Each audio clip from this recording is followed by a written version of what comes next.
Welcome to Music Plus Gamecast, home of original music and gaming discussion. I know it's late at night, but welcome to another edition of the Voice of Reason. And today we have two fucking titles, two subjects rather. Um, we are going to be talking about the whole debacle of live service games and how many publishers want to fucking do it.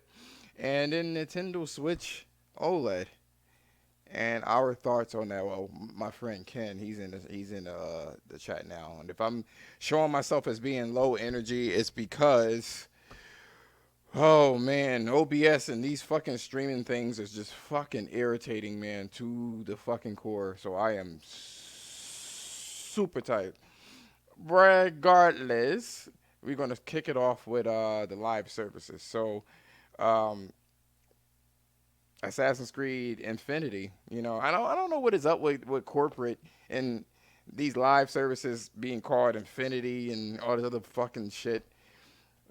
You see, one of the things you have to kind of say is, or you kind of want to make a distinction on is what is a live service game.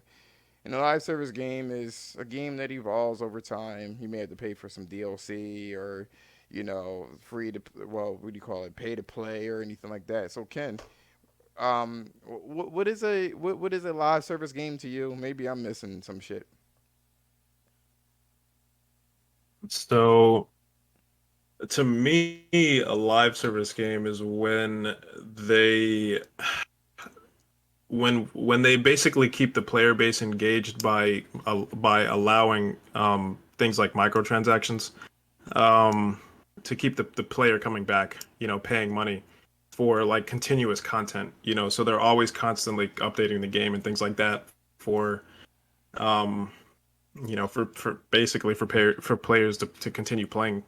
You know what I mean? It seems like they've been trying to kind of like balance it out, where they allow you to earn things in the game without having to spend so much money, whatever, if any at all. But thing is that a lot of times they make it so grindy. Most of the time, it incentivizes you to purchase, you know. So, but yeah, I mean that's what it really to me that's really what it is, just to keep people in with microtransactions and all that shit.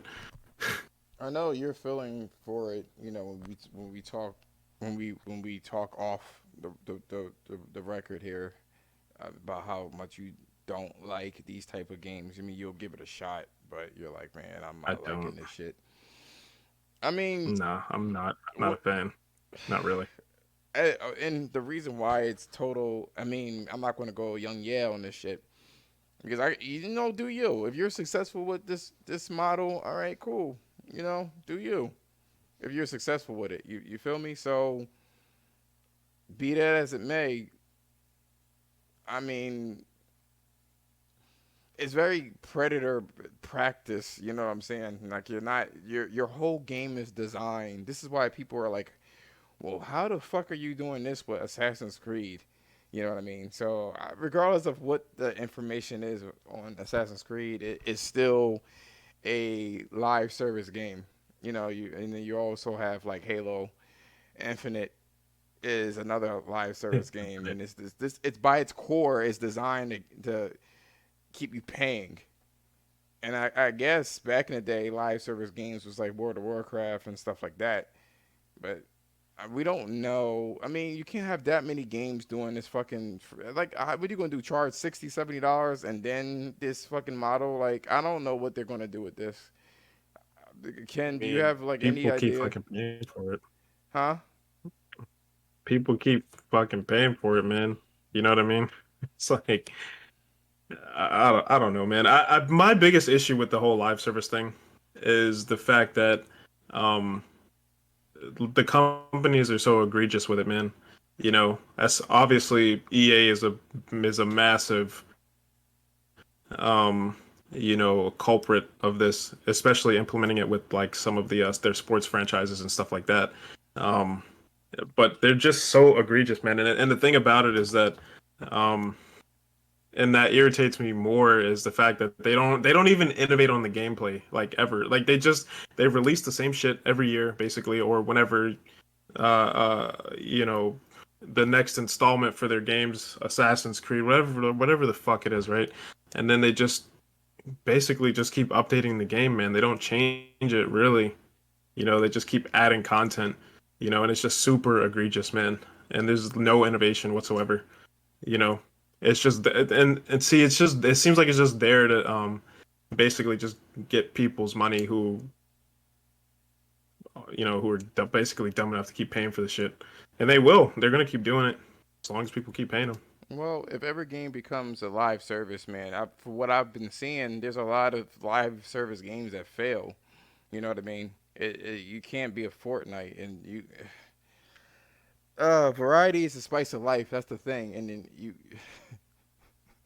you keep like trying to follow a fucking a model, and then you fuck up your whole shit. You know what I'm saying? Like this, just by nature, you're trying to get people to be engaged, to pay for something, which means that your gameplay is going to be compromised to make that happen. You know what I mean? You just can't trust them into making a decent game, uh, and then have this model too. They even try to do with the other Assassin's Creeds, where you had to somehow pay to play with a single player game. Like this is why people don't trust them, and this is why it looks like really it looks fucking fugazi and fraudulent all off rip. So Yeah, speaking man. of, They yeah, even did it with Shadow of Mordor, not Shadow of Mordor, but Shadow of War. Which I told you, man, I love the game. I love it. I mean, it's an amazing game, but they added microtransactions into the game, into a single player game. You know what I'm saying? That to me just screams egregious. You know what I'm saying? Greed. You know, and that's one of the reasons why I don't really like the model that much, man. Because they're really just trying to squeeze that model into whatever they can, even where the shit doesn't even like fit. It doesn't work, but they're still gonna do it anyway. it's a shame. You know what You I'm know what I saying? mean? Like, and I'm not gonna bring up another studio, but like, well, Sucker Punch released the whole thing. I mean, everybody's trying to get your money, and I get it. But if your top priority is to make money instead of trying to make a decent product so somebody can buy it, that's the difference. I mean, I know that sounds very virtuous, but creating something for people, you know, uh, I can't. I can't. You know what else is Yeah, fugazi and man. fucked up? Man, is this fucking Nintendo Switch, man. I mean, Ken is a Nintendo dude as well as a PlayStation dude. Supposedly, there's a rumor out there. I'm so exhausted with this shit. I can't, man. Supposedly, there's a rumor out there about Nintendo, and there is a Switch Pro, a real one. But they decided to release this OLED panel, and I think they're charging a $50 surplus for the OLED panel. What's your take on that? What's your take on that? All right, man. You already know, man. I like Nintendo. You know what I'm saying? I'm a fan of their games. Is what I'm saying. You know what I'm Right. saying? Um, However, what they did with this, I can't get on board with it, man. I really can't. Um, I still can't believe they had the balls to do that, yo. They literally released the same hardware with a better screen. You know what I'm saying? Which I know you mentioned that due to the technology within the OLED or something like that, you said it enhances the image quality or some shit. It sharpens the resolution, No, it's something just like it's that. it's it's because of the light bleed. It kind of hides jaggies, basically. Okay. Since the pixels can emit light, it has bloom around each subpixel, and the bloom kind of bleeds into the next neighboring pixel. You know what I'm saying? So that's what's happening, and you don't notice it as much. But the resolution is still the resolution, and it's like you couldn't even give it a little boost. And and I just don't understand how no one has came cracking down on Nintendo like all these influencers. They straight up just was Can't like, believe it, yo. they're like, well, it's not big of a deal, but I'm really interested to see the OLED. I'm like, oh, you are you for real? Okay. Did you see what's his face Dreamcast guy? Oh, the pizza I know face, you had to see his oatmeal face. No, I didn't yeah. see him. No. y- Nope. Yo, he yo, this dude literally went off the handle, man, with this whole Ghost of Tsushima thing, right?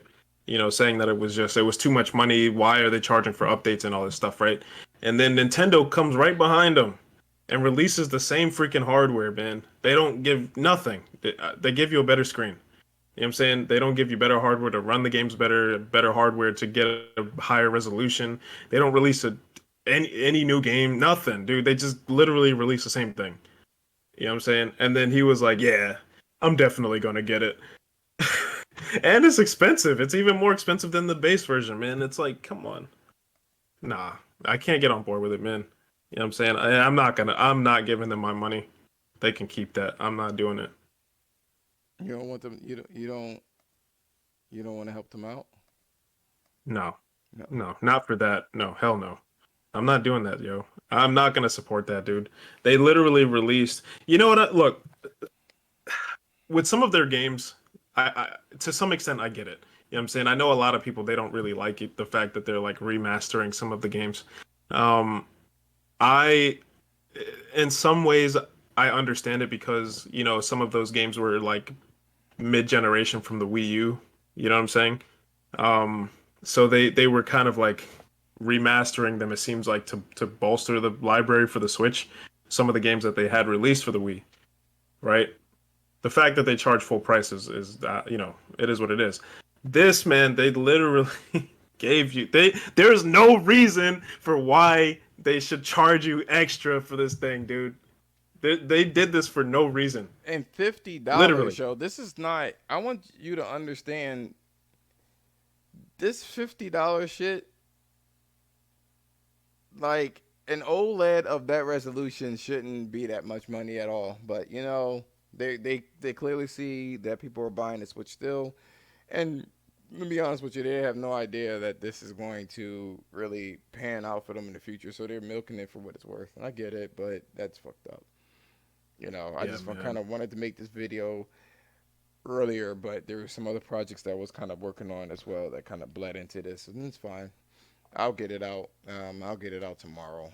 I won't even focus on it right now. But See, you know what I don't like about this shit, man, is the fact that like the expectations are not the same across the board. You know what I'm saying? Sony, they have to be on their A game, man. They do some shit like this, people are on them. You know what I'm saying? On them. Nintendo does this, and everybody congratulates them. You know what I'm saying? Come on, man. No. it's absolutely ridiculous. But like we've been saying that Nintendo has they have this. You know what I mean? They have this in the bag. We've been saying it. Yeah, and I'm a fan. I am a Nintendo fan. No, I'm not on board with it. No, hell no. Fuck them. Fuck them. But that's all I wanted to kind of say. Don't forget to like, comment, and subscribe. I know my energy levels is down. Please forgive me. Forgive me. I will come correct next time. But definitely, let me know what you think about the new layout. I would appreciate that. I kind of like it. It's a little bit simplistic, and I'm very, me. Like some things I do is kind of simplistic, especially for my own shit. But deuces, peace out. Peace out, guys.